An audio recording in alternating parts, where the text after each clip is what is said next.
Katas kay Mita. Katas kay Mita. Katas kay Mita.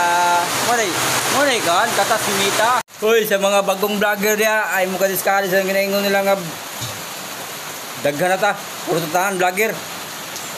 Kung sugod mo kay putlo tong kwarta ni Mita. Oh, ginahinay na kaya nako, oh. Ginahinay na kaya nako gurot ang kwarta ni Mita. Kasi na yung dungagan mo na ni Mita, oh. Thank you very much, Mita.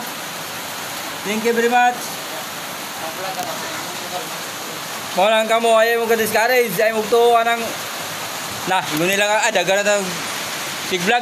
Dagan na vlog. Paano mo na dagan na sig-vlog? Di, may ito, dagan kwarta. May ila dabi ng kwarta.